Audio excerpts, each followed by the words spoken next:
O Senhor esteja convosco. Ele está no meio de nós. Proclamação do Evangelho de Jesus Cristo segundo Mateus. Glória a vós, Senhor.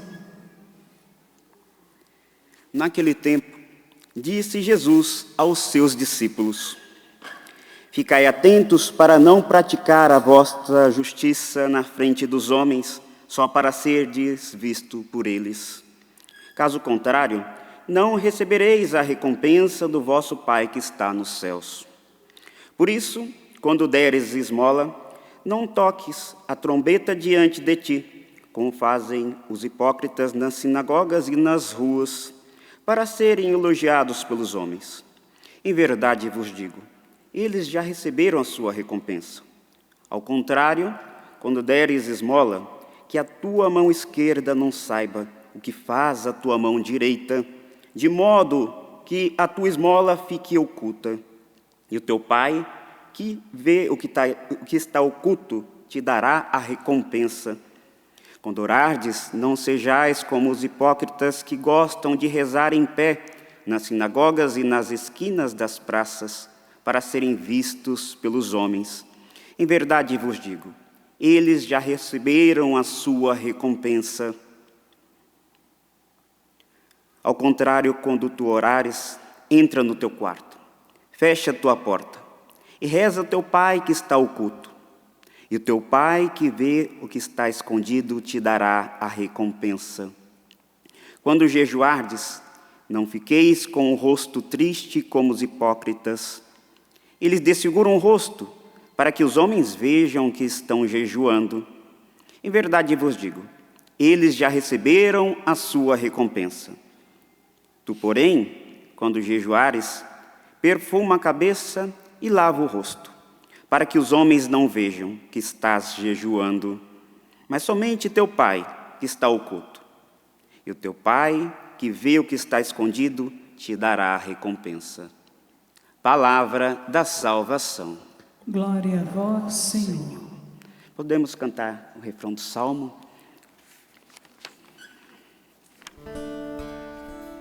Fortalecei os corações, vós que ao Senhor vos confiais, fortalecei os corações, vós que ao Senhor vos confiais. Fortalecei os corações, vós que ao Senhor vos confiais. Nós que confiamos a nossa vida ao Senhor. O Salmo fala assim para nós: como é grande, Senhor, vossa bondade, que reservastes para aqueles que vos temem. Nós que tememos o Senhor, nós que trazemos no nosso coração esse temor a Deus, devemos ter a nossa confiança nele. E o Senhor nunca nos abandona, sempre está conosco.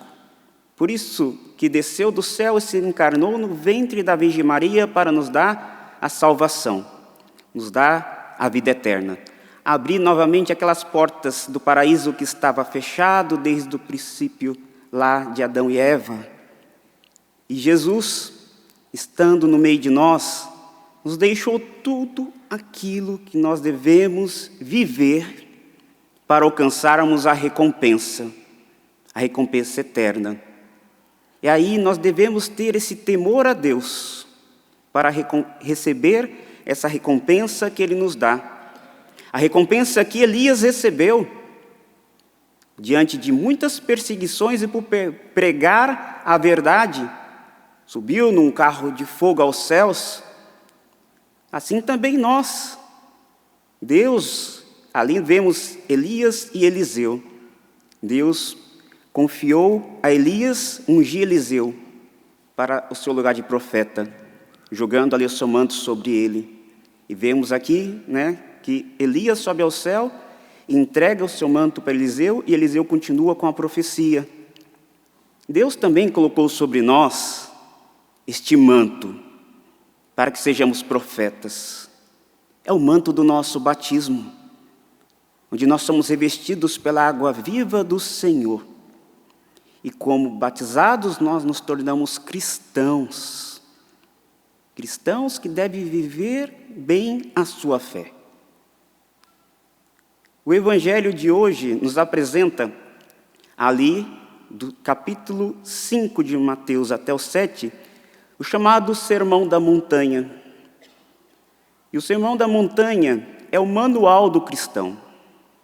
Ali Jesus sobe ao alto daquela montanha, como um novo Moisés, para dar os mandamentos para os seus discípulos. Vemos no começo do Evangelho que Jesus fala para os discípulos. Aqui ele não está se dirigindo aos religiosos, aos fariseus, aos mestres da lei. Está dirigindo aos discípulos, aquele que já acompanhava. Então, se você quer realmente viver bem, como cristão, de maneira pura, os mandamentos do cristão. Jesus não veio mudar a lei, ele veio dar o pleno cumprimento. E veio retificar coisas que estavam erradas nas práticas da lei naquela época, os religiosos daquela época. Assim, Jesus, ali no sermão, quem sou eu para querer restituir, ou querer fazer alguma coisa, retificar um sermão do próprio Senhor Jesus Cristo? Então, no capítulo 5 até o 7, Jesus nos deixa um manual, um programa de vida de como devemos ser cristãos. É fácil? Não é. Muitos, quando chega essa época, porque a liturgia nos últimos dias já nos faz percorrer o Sermão da Montanha, né? Vira o rosto, né? Não é possível, é impossível viver isso. Para nós cristãos, é a nossa fé. Ser cristão é exigente, queridos irmãos. Por isso que Jesus nos deixa aqui, está escrito, como devemos viver a nossa prática cristã. E o capítulo 6, neste trecho que nós estamos refletindo neste dia, nos leva a uma liturgia que também é a liturgia da quarta-feira de cinzas, onde apresenta ali aquelas práticas penitenciais que nós, como cristãos, devemos viver e viver bem. O jejum, a oração e a esmola. Jejum, a oração e a esmola. Só que no começo Jesus já chama a atenção. Como eu disse, Jesus está falando para discípulos, para aqueles que já o acompanhavam, não para aqueles que estão fora, para nós que estamos aqui. Então ele fala assim: ficai atentos para não praticar a vossa justiça na frente dos homens, só para serem vistos por eles. Caso contrário, não recebereis a recompensa do vosso Pai que estás no céu. Jesus não fala aqui que não devemos praticar o jejum, a esmola e a oração, muito pelo contrário. Ele até fala para aqueles, para nós não imitarmos aqueles que já faziam isso, que eram aqueles religiosos daquela época. Eles praticavam o jejum, praticavam a oração, praticavam a caridade. Porém, para quê? Para que os outros pudessem ver e eles pudessem receber elogios, prestígios, tivesse fama. Por isso, possamos usar dessa liturgia de hoje como um exame de consciência de como andas as nossas práticas de penitência. Talvez nem estejamos a fazer as práticas de penitência. Já estamos cristãos relaxados. E é mandamento da igreja, o jejum que devemos fazer, as sextas-feiras, dia penitencial, claro, solenidades e tempo de festa da igreja, Não se faz ali o jejum, mas devemos fazer. Mas, padre, é muito difícil se fazer jejum. Não, O próprio Monsenhor Jonas deixou um livrinho simples, pequenininho, chamado Práticas de Jejum, que ali até um doente pode fazer jejum, Então, podemos fazer. Se não consegues por causa do trabalho, de alguma situação, a igreja é tão mãe que você pode, depender da situação, trocar isso por uma mortificação ou por uma prática de caridade. Hoje devemos ir além até do jejum. Devemos fazer mortificações. Não para que os outros vejam, como fala aqui a palavra, mas que somente o Pai que está nos céus veja e nos dê a recompensa. Devemos fazer mortificações. Tantas vezes, certa vez eu estava no confessionário, né? Hoje o pessoal está mais ousado, é bom assim, né? Você vê que a piedade vai crescendo, né? Claro que a hipocrisia às vezes também do coração, principalmente nós que estamos na caminhada. E um jovem foi confessar, né? Confessou até que bem, uma confissão ali longa. E no final eu dei uma penitência, que eu vi que ele estava com o coração realmente contrito. Eu não dei uma penitência pesada, eu não sou disso, né? Até porque eu não vejo que o sacramento da confissão é para castigar alguém. Não. Aí ele falou, padre, mas essa penitência é uma penitência muito fraca. Eu quero uma penitência forte. Eu falei para aquele jovem, agora eu pego esse bendito, você vai passar um dia, então, com penitência. Se você não cumprir, sua confissão foi inválida. Não valeu. Vai passar um dia sem internet, sem o seu telefone. Ei, aquele menino murchou na hora, né? Mortificação, porque eu sabia que a alma dele precisava naquele momento disso, até para quebrar o orgulho do bendito, né? Então pensemos as mortificações que podemos fazer na nossa alma para a nossa conversão. Se Jesus nos levou à reflexão dessas práticas penitenciais, né? Talvez você não precise, porque talvez seja até um meio que te leve para o pecado. Se afastar um pouquinho aí, seja uma vez por semana, faça o seu jejum, né? Ali a abstinência de carne, se consegue, faça, mas o que te leva a pecar? Talvez não seja, como o padre falou, o telefone, da qual você talvez já seja escravo. Aqui na Santa Missa, né? Talvez já está ali o negócio vibrando no telefone das mensagens, você já está desesperado, você já não viu, né? É pecado, queridos irmãos. O momento mais sagrado que você tem para Deus, está preocupado com esse bendito telefone? Padre, mas se acontecer alguma coisa? Não vai acontecer não, se acontecer você vai fazer o quê? Depois você vai ter que solucionar de um jeito ou do outro, mas é um momento de Deus. Então, as mortificações que devemos fazer. E, por consequência, nossa vida de oração. Rezar bem, como temos rezado mal, rezamos para fora, para que as pessoas vejam que nós estamos rezando.